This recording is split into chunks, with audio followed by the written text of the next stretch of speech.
Hello, everybody, and welcome back to Fantasy Friday. So, last week we made a very interesting discovery. Maniye was taken into the lair of the tigers, and at the very end, after immersing herself in their culture a little bit, she met with the queen of the tigers, who she thought was dead. And we found out that that queen is actually Maniye's mother. So, that is going to make things very interesting moving forward.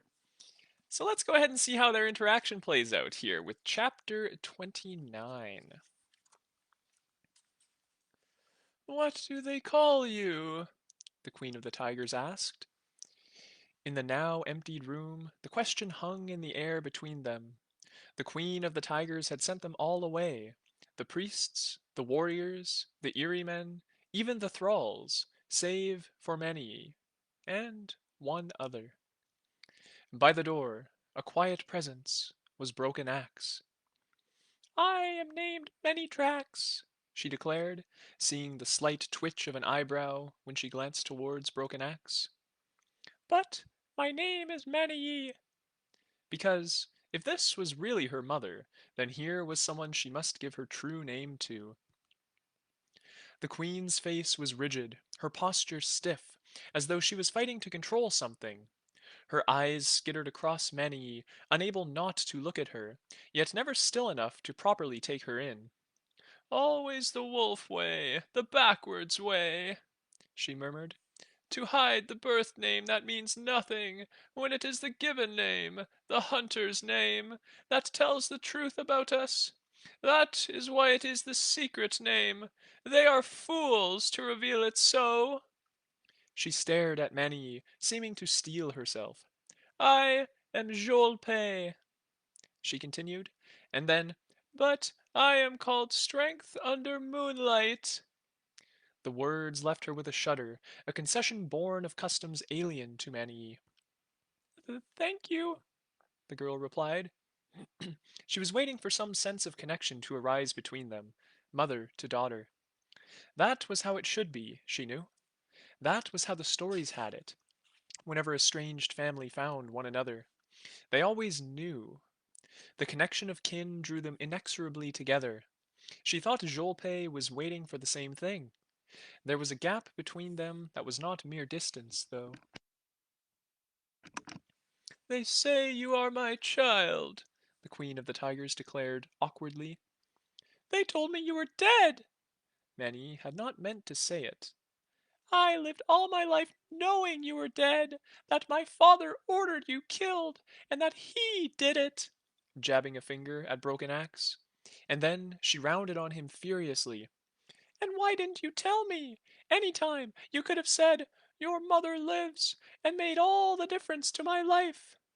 I've lived in fear of you all these days, and you hunted me.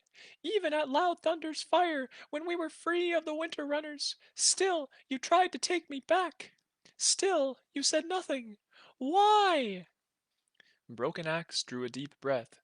Why would I take you back to the winter runners? Because that was your home. Because it was safer than the teeth of winter. Why would I keep this secret? Because it is a secret. Because Better Stone River believes Jolpe dead, and that he thinks any queen of the tiger he hears of is another woman. For my own sake, as much as hers. I don't understand, Maniye complained bitterly.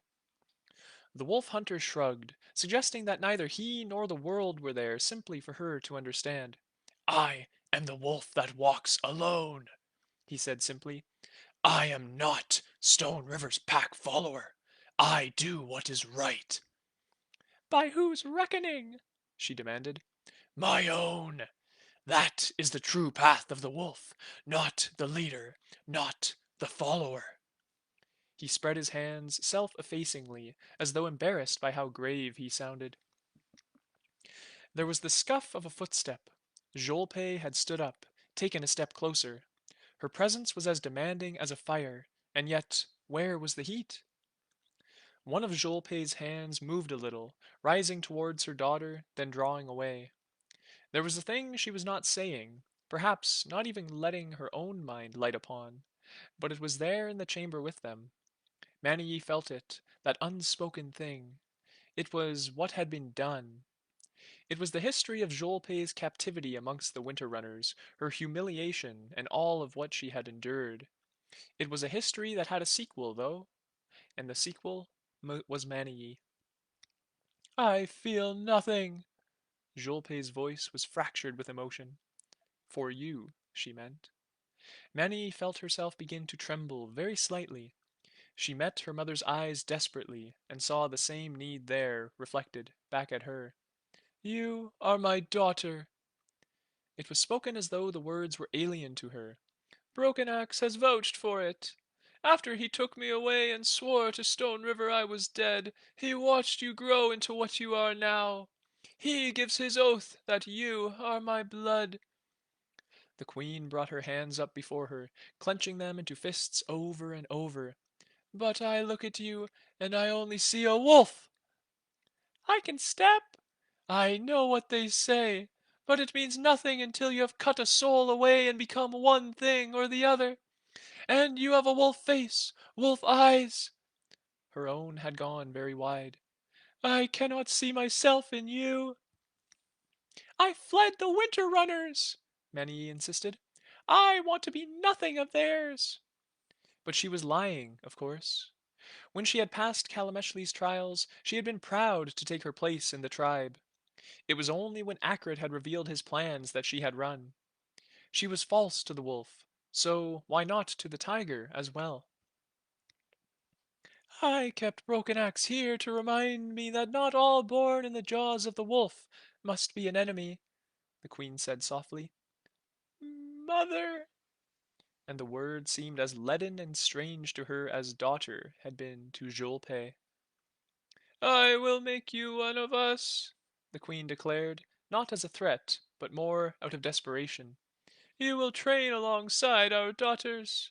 You will learn how to fight and how to worship. You will eat of our meats and dance to our music. You will learn our histories. With these flames I will burn the wolf out of you. I will sever all his claims to you. And then I will know you at the end. You will be mine, my blood, my child. As Maniye stood before her, she sensed that chasm between them, knowing only that Jolpe felt the need to bridge it even more than she herself did. Was that some way towards a mother's love? Maniye did not know. She did not have the real thing to compare it with. She decided that it would do, that it was close enough. It was all the world would offer her, and she had seen enough of the world by now to know its meager generosity. The daughters of the priestesses and the families close to the queen learned to fight, but it was like dancing. Growing up amongst the winter runners, many had been resistant to being taught anything at all, and what she had been forced to learn had come only from Kalameshli, with his rod and the hard back of his hand. She suspected that most children of the tiger learned exactly like that, but for those close to the throne, it was different. For them, there were ways of doing things. There were stories they were expected to know. There was battle. They fought with long knives and with short-hafted axes, but they learned their fights one move at a time, and strung their moves together like beads, each flowing to the next.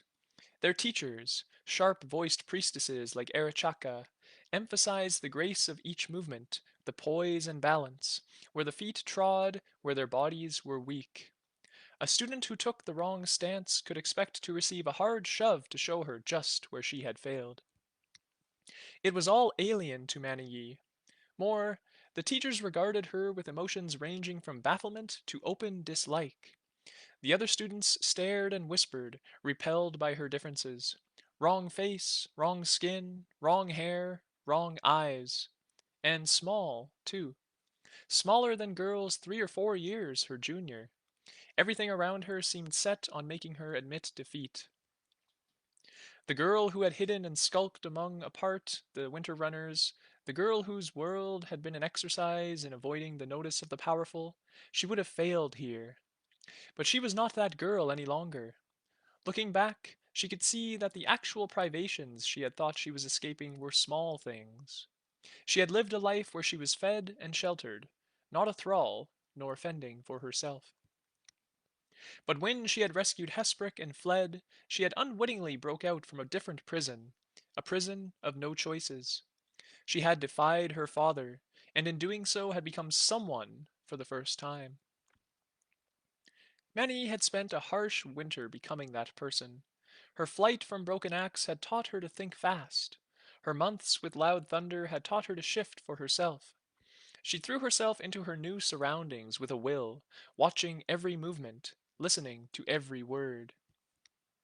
In the first 10 days, everything she did was wrong. After that, well, she was learning for the first time what all the others had been practicing for years. She did not know the precise, exquisite steps.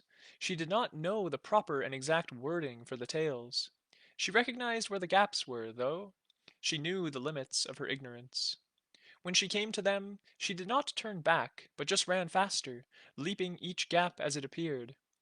She found in herself a swiftness and a sureness that meant she could keep to her feet. Not able to beat the others, but not so easy to beat. And when it came to step, she found she was as swift and fierce as any of them, and as used to the tiger's shape. She could climb better than they, and run faster. Whilst they had learned and practiced, she had been living. None of the tiger's other daughters had been forced to test their skills against the sharp edges of the crown of the world. However they might try to look down on her, they always found her eyes staring right back at them. But always, when she reached deep into her soul so as to step, there was the wolf, that solitary figure. She pictured it out of the snow, banished it from the fire, a little further away each time, and yet still there. She wanted it to go away, to pad off into the darkness and leave her forever. She wanted to step wholly into the shadow of the tiger. But still it lingered, howling mournfully at the edge of her attention. Sometimes she woke from wolf dreams, pack dreams, raging at the obstinacy of her own soul. Sometimes her mother came to watch, and that was when she got it most wrong, because suddenly there was a new thought in her mind. I must impress her. Those were painful times. Her blood link to the queen did not seem to be general knowledge, and Maniye herself said nothing of it. Her teachers must have been told something of why this wolf-looking girl had been forced on them, but they remained close-mouthed. No doubt she was a constant source of speculation amongst her unwilling peers. One day, and she had lost count, but felt it must be close on a month since she first came to the shining place, they were spared being put through their paces. Instead, they were brought before the tiger.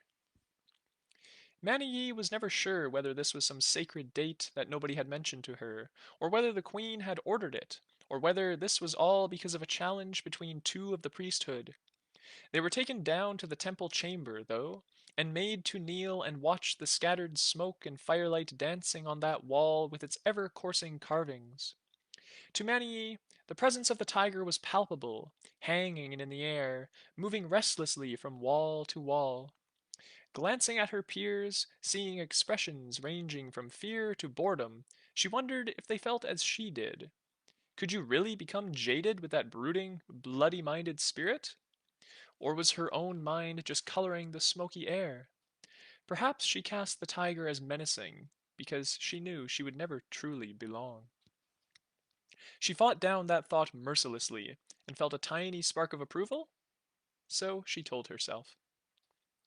There was music then, fierce and rapid drumming on instruments of hide and metal, and shrill pipes, all issuing from hidden spaces about the temple. Two priestesses had stepped out into that tiger-haunted space between the fretted screens.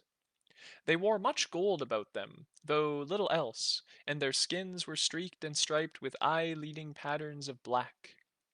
They carried knives like curved razors, and they began to dance.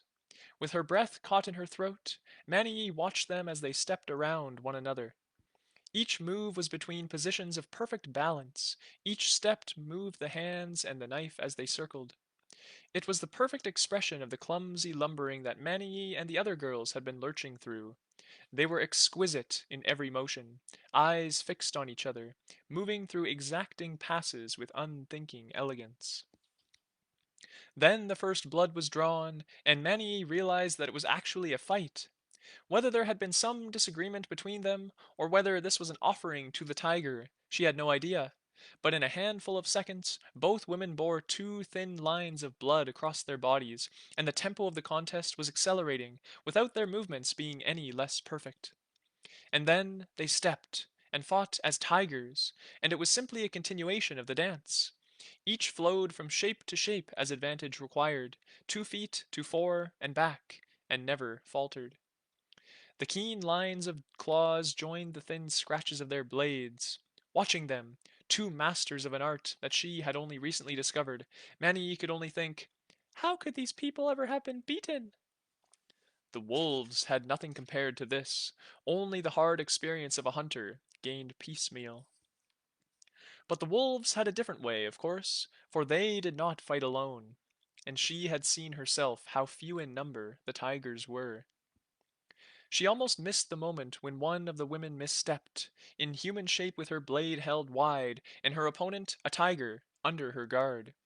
Then she was down, the snarling beast atop her, jaws agape. Many expected her to die. She sensed the bloodlust of the tiger all around her. And the drums reached their crescendo, and the pipes shrieked, and then all was still, and the tiger was a woman once more, stepping back from her adversary. Instantly, thralls were rushing forwards to tend to their wounds, and the loser was forcing herself to stand, proud before her god. Maniye was left wondering whether it had not, after all that, been merely a dance to long rehearsed steps. She felt as though she was back at the frozen lake with loud thunder again, and she waited for the thaw. Her mother came to see her, and she tried and tried, coming 10 years too late to all these traditions. Never did Jolpe speak to her. Never did she call for her daughter. Always her eyes seemed frozen with doubt and bad memories. Many knelt in the room that was the tiger's shrine, crouched before that apparition of smoke and imagination that was the closest her mother's people got to representing their god. The tiger without spoke there to the tiger within. She felt the connection as clear and self-evident. This is where I belong. And yet the wolf was written in her face and in her compact frame, in the way she spoke, in her blood. And the same wolf was embedded in Jolpe's mind like an arrow. She began to feel a terrible fear that she would never become either of the things within her, that, in the end, neither tiger nor wolf would have her, that she was lost. She began to dream badly, confusing, tormenting nightmares of fleeing or chasing, though really it was herself that she both pursued and fled from. In her dreams there were no familiar places. Each seemed to take her further from anywhere she knew, from any sight she had seen. She was drifting away, inside her own head. She had been given a chance to belong. It had been within her very reach. Yet she was losing her hold on it, as though she had climbed and climbed only to fail within sight of the top, and that meant a long drop. Maniye began to dread going to sleep. In the dreams themselves, though, it was waking that she dreaded. Another day where her mother turned away from her. Another day alone amidst all the people of the shining halls, because there was nobody she could speak with about this. Not her teachers, not Erichaka, not anyone. Yet, one morning, she awoke in the close stone cell where she slept alone. The other students would not have her in their dormitory because of her face and her twitching, whimpering nightmares. She awoke with the sense of a presence close by, quiet and still and buried, and he was there. He sat beside her pallet with his back against the wall, awake but not quite looking at her. He seemed paler and older than ever, and the scales of his tattoos were so faded that they had almost rubbed away in parts. His skin seemed brittle, as though to reach out and touch him would break him into 1,000 desiccated flakes. But then his eyes flicked towards her, and a delicate smile pulled at the corner of his mouth.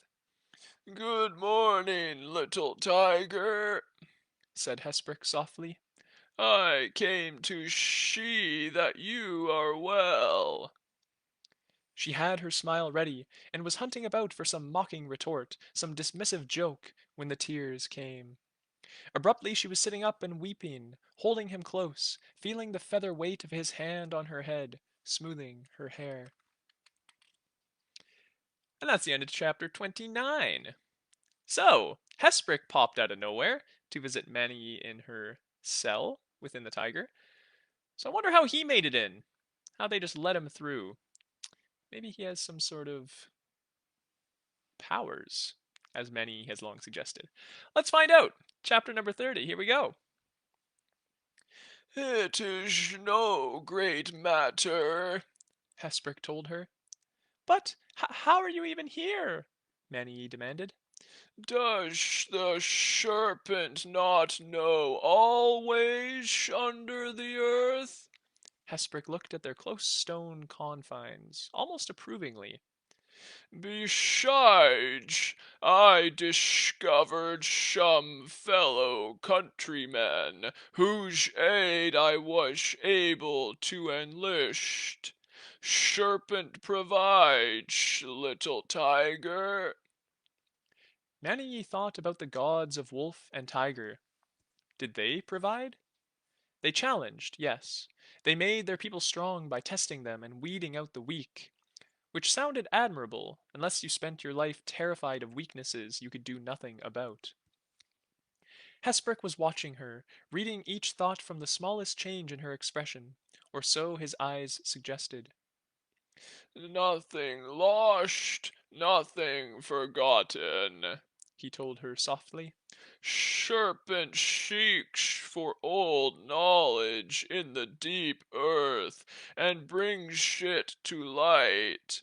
Serpent's coils cradle learning now gone from the rest of the world, ready to proffer it to us when we are ready.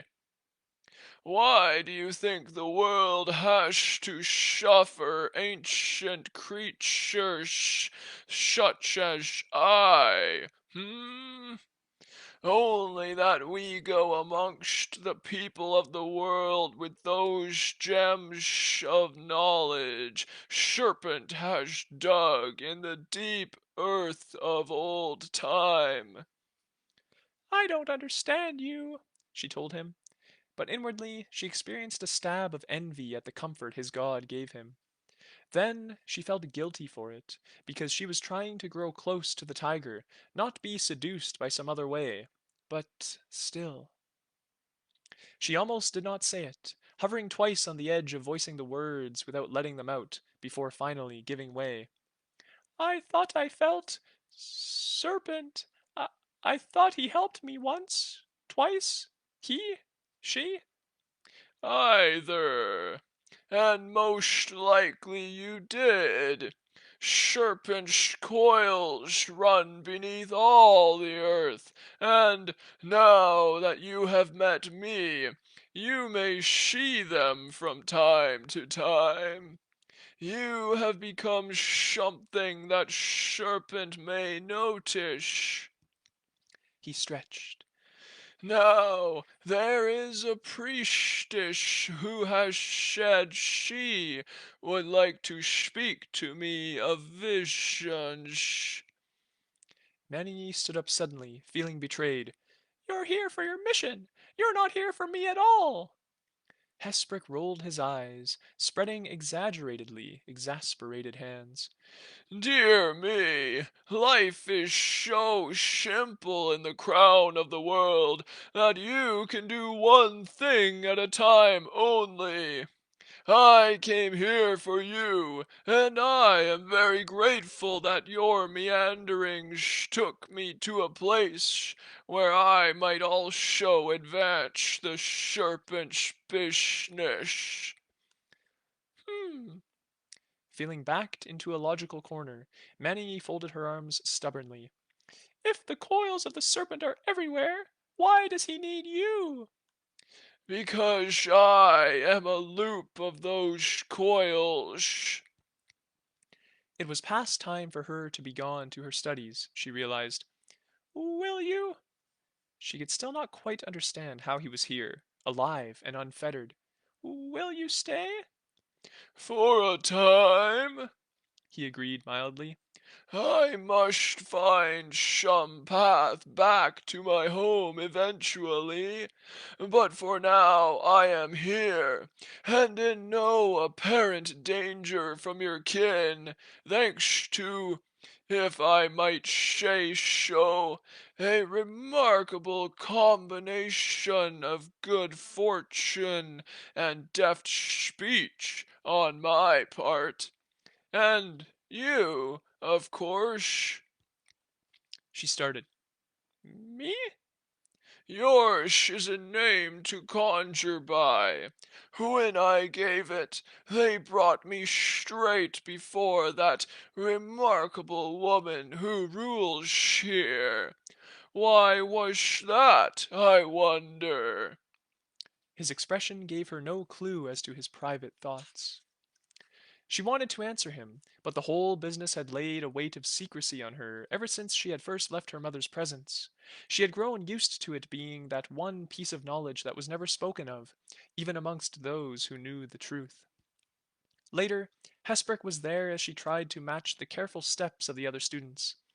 In those slow passes, she saw again the fierce duel between the priestesses, the same movements at a different pace. It should have made her nervous, but instead, every part of the dance seemed to fall into place that much more naturally. Her bones now knew what it was all for.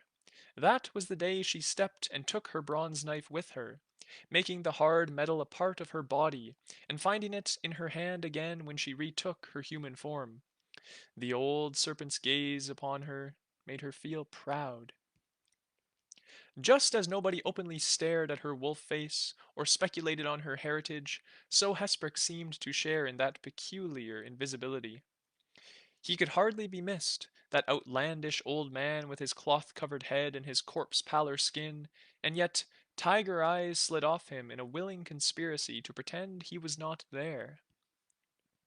When Broken Axe made an appearance, which was rarely, he too was looked straight through, made to disappear by the collective consensus of the tiger. Even the Erie men had a touch of it. At first, Maniye saw this as an aloofness born of disdain. It was watching Hesprick that taught her otherwise. Somehow, as he passed amongst them, he took her to look at her hosts anew and see the weakness she had taken for proud strength. They did not wish to see him, or Maniye, or any of these strangers walking freely in their halls, because they were all evidence of how the tiger had fallen from the heights of its strength. Of how the tiger had fallen from the heights of its strength. She studied the carvings then, seeing past queens seated with great ceremony, while the world scuffed a path on its knees to their throne. The Erie men would not have stalked so haughtily through these halls in those days. She understood then that the whole of the shining halls could not look at these foreigners without feeling the pain of old wounds, humiliations, and indignities, just as her mother could not look on her. With that particular revelation, she found herself a high place, roosting up on the temple wall amongst the carved monsters, the petrified jaws and claws of tigers trapped forever halfway out of the stone. Just as she had once retreated to the high eaves of Akrit's hall, she perched there and stared down at the sprawl of buildings that was the shining halls. At night, there seemed to be precious little about them that shone. How long she stayed there, as the moon bellied up into the sky, she could not later have said. She only came out of the depths of herself at a scuffing sound near by. Instantly she was a tiger, keen-eyed in the dark, and she saw a broken axe standing further along the wall from her, feet neatly balancing along the same ledge that she had taken as a roost. "What do you want?" she asked sourly. His eyes fixed her against the stone. Even now that she knew some inner part of him, she could not say just who or what he really was. He was the wolf that walked alone. He did what he did for his own reasons. "I wanted to see how you were," he told her. Why would you want to do that? She demanded. I thought you didn't need to hunt me any more. He shrugged, and then lowered himself until he was sitting close by, looking down. You are a strange creature, Many Tracks. You are something that should not have come into the world. He said it matter-of-factly, without any sign that he intended to hurt her. To bring a thing into existence is to be responsible for it. Whose hands are behind the fashioning of you, then? Stone River, for sure. Kalameshli takes iron also, for his was the thought behind it. And your mother, too, for all she had little choice. And me. Meeting her fierce glare, he shrugged again. Or do you not think so? That I saved your mother. There is the mark of my wood knife in carving you. That I never told you. There is another. That you grew up believing I had murdered her. A mark there. I did not bring your shape from the wood, but I have helped finish you. You're responsible for me? In some small way. You don't need to be, she told him harshly. I. What? Absolve you. You are nothing to me. I am happy to be nothing to you. It wasn't true, of course, and she felt they both knew it. He still frightened her, but she could not cut him away from her history. In that, he was right. He stretched, prior to changing the subject. I have traveled from the swift backs, he said, naming the closest tribe of the wolf. You lie to them like you lie to the winter runners? I lie to nobody. I am the wolf alone, and I serve the wolf in my own way. If they believe that I must be a slave to their path, it is not my place to enlighten them, he said softly. Of all my responsibilities, the chiefest to me is that I tread a path that bears neither guilt nor shame. Those are the things that the wolf cannot endure. Did you? Asking a question of him was putting herself in his debt, drawing back into his shadow that she claimed to be free of. And yet, what have you heard of of Stone River? That he is strong with the many mouths now, and that the eldest son of Seven Skins has given many gifts to Stone River. That the Moon Eaters and the Swift Backs have exchanged many messengers, and that it seems they are halfway into Stone River's camp, each for fear that, if the other joined, but not they, then standing alone, they would fall prey to the rest. You know how Stone River got his name, Many Tracks? I, the landslide. She knew the story, of course, the most told tale amongst the winter runners, or at least of those recounted within earshot of her father. During the war with the tiger, Akrit had come to a battle in a canyon. He had lured the tiger to where he had seen a great slope of loose scree, and, when they had chased him, he had brought it down on them, killing many of their best. He had been barely older than she herself was now. The words of the Swiftbacks were only the first stones of the landslide, Broken Axe told her. You know what I mean. For a long time she stared at him, and then she finally found the question that had been stalking her mind since she first saw him in Joel Pay's throne room. How did it happen? When did you become not a winter runner? Was it in the war? I was just a boy during the war. You didn't fight? I fought. Boys fight, but they don't ask questions.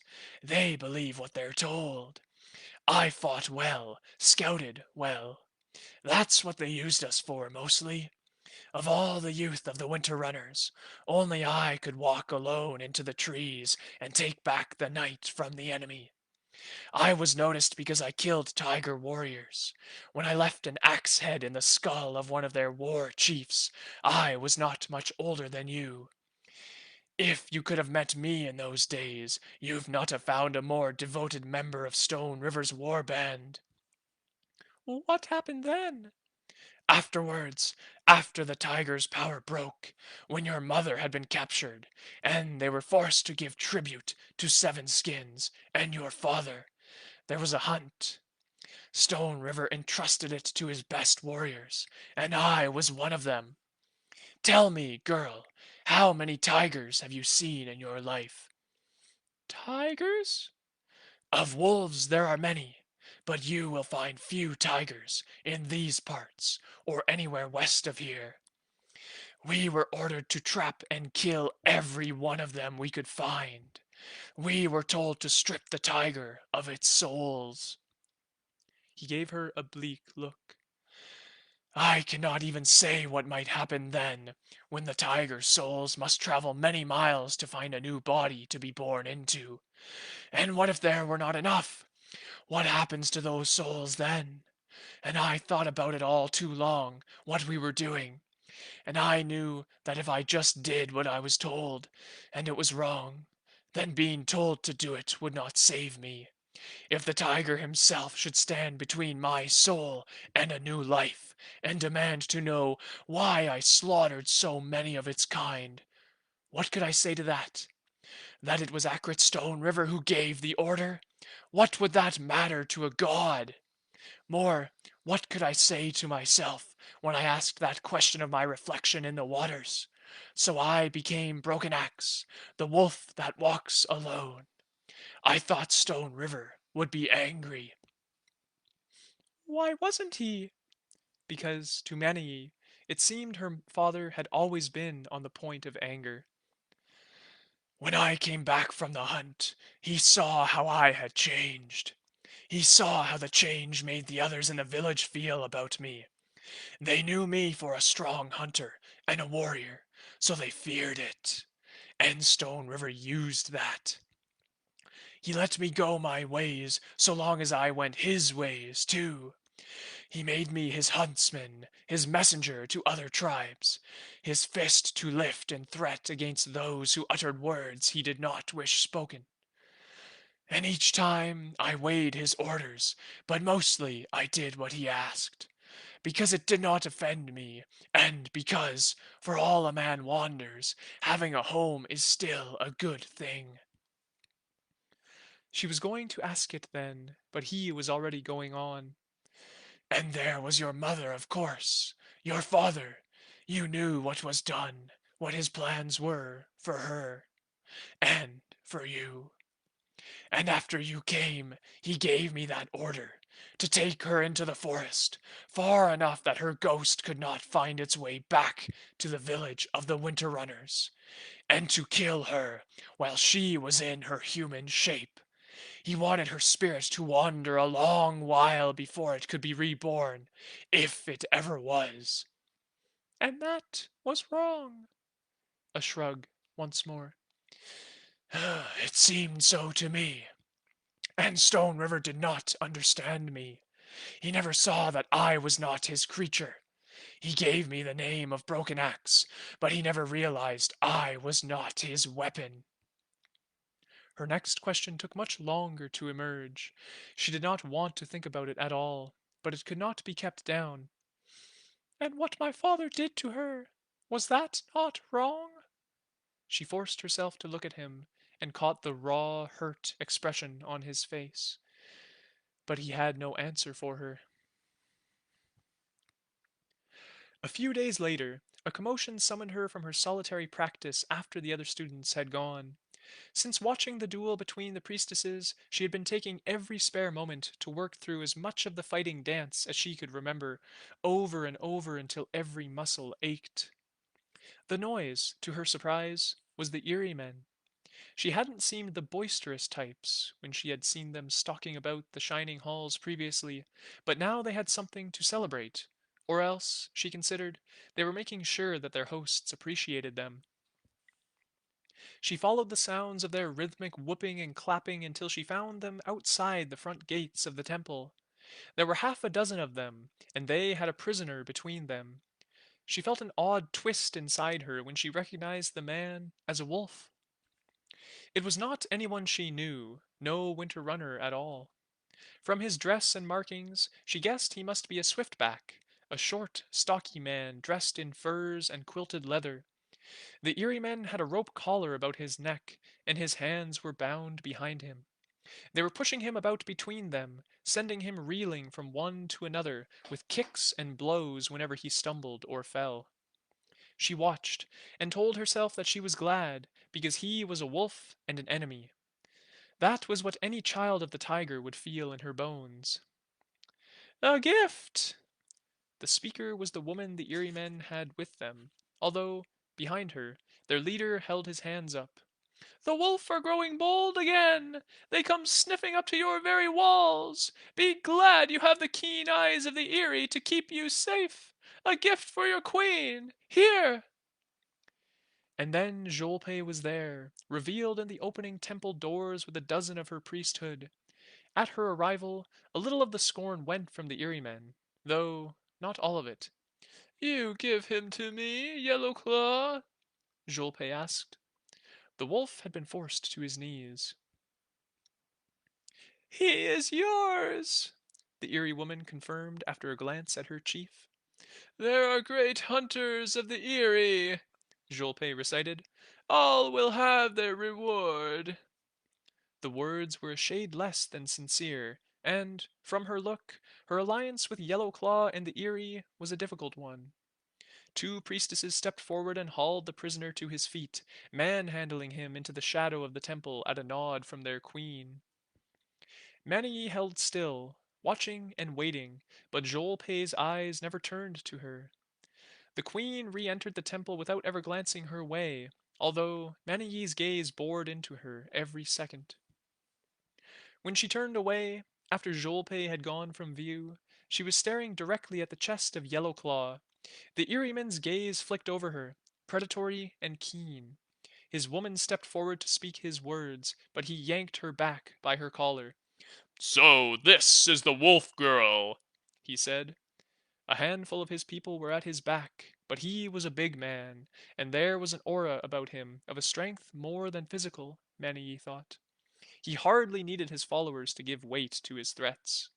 Nonetheless, she could not let that accusation lie. I am no wolf. You are no tiger. I am. Your face says you lie to me, Yellowclaw observed. He reached for her, as though to cock her head back, but she flinched away, feeling both her souls rise with a fighting anger within her. It was all she could do to hold a human shape right then. I lie to no one, she spat at him.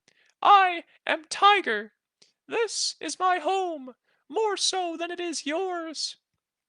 He angered quickly, the emotion darkening his face instantly.